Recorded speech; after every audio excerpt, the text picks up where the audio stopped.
Juízes, capítulo 18.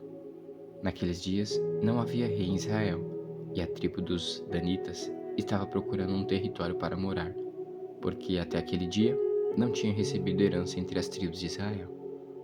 Então os filhos de Dan enviaram 5 homens dentre todas as famílias da sua tribo, homens valentes de Zorá e de Estal, para espiar e explorar a terra. E lhes disseram: Vão, explorem a terra.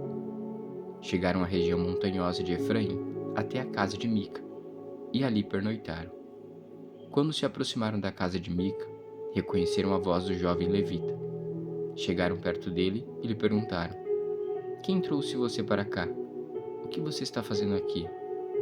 E o que prende você a este lugar? Ele respondeu: Assim e assim Mica fez comigo. Ele me contratou, e eu me tornei o sacerdote dele. E eles lhes disseram: Então, por favor, consulte a Deus, para que saibamos se o caminho que seguimos irá prosperar.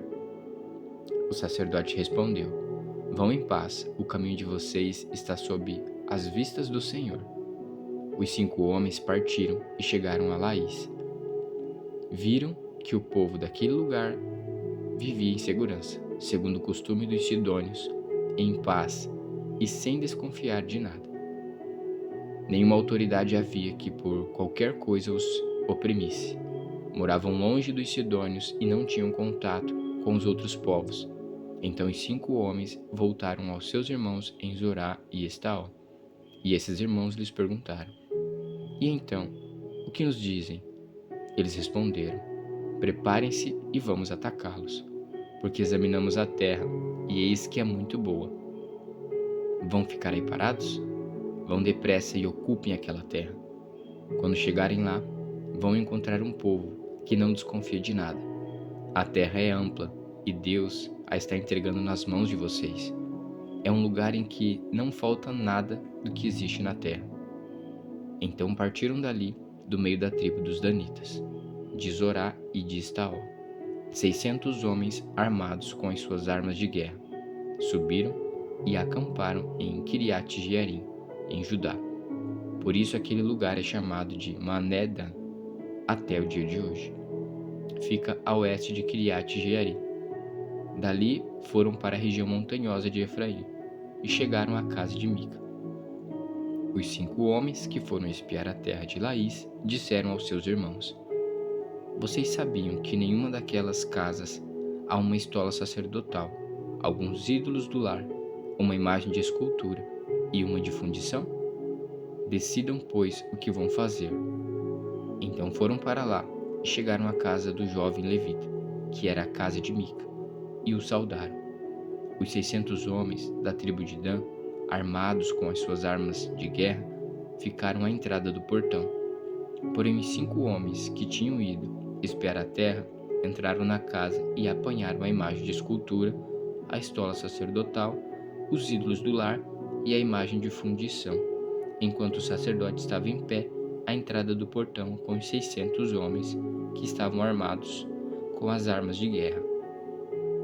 Quando eles entraram na casa de Mica e apanharam a imagem de escultura, a estola sacerdotal, os ídolos do lar e a imagem de fundição, o sacerdote perguntou: O que é que vocês estão fazendo? Eles responderam: Fique calado, não diga nada a ninguém. Venha conosco e seja o nosso conselheiro e sacerdote. Ou você acha que é melhor ser sacerdote na casa de um só homem do que ser sacerdote de uma tribo e de uma família em Israel? O sacerdote ficou contente, pegou a estola sacerdotal, os ídolos do lar e a imagem de escultura e entrou no meio do povo. Eles deram meia volta e partiram, não sem antes colocar diante de si as crianças, o gado e os seus bens. Quando eles já estavam longe da casa de Mica, os vizinhos deste se reuniram e foram atrás dos filhos de Dan. Eles gritaram para os filhos de Dan, que, voltando-se, perguntaram a Mica: O que é que você quer? Por que você convocou todo este povo? Mica respondeu: Vocês pegaram os deuses que eu fiz e também o meu sacerdote e foram embora. O que sobrou para mim? E vocês ainda me perguntam: O que é que você quer? Porém os filhos de Dan lhe disseram: seria melhor você ficar calado, porque senão alguns dos nossos homens poderiam ficar irritados e acabariam atacando você.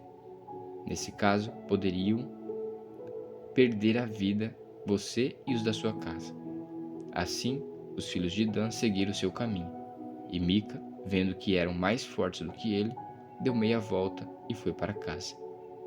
Os homens de Dan levaram as coisas que Mica havia feito, e também o sacerdote dele, e foram a Laís, a um povo que vivia em paz e sem desconfiar de nada. Mataram os moradores a fio de espada e queimaram a cidade. Não houve ninguém que os livrasse, porque moravam longe de Sidom e não tinham contato com os outros povos. A cidade ficava no vale, junto a Bet-Reob. Os filhos de Dan reedificaram a cidade e passaram a morar nela. E lhe chamaram Dan, segundo o nome de Dan, seu pai, que era filho de Israel. Porém, no passado, o nome dessa cidade era Laís. Os filhos de Dan levantaram para si aquela imagem de escultura, e Jonatas, filho de Gerson e neto de Moisés, ele e seus filhos foram sacerdotes da tribo dos Danitas até o dia do cativeiro do povo. Assim, pois, a imagem de escultura feita por Mica ficou entre eles durante todo o tempo em que a casa de Deus esteve em Siló.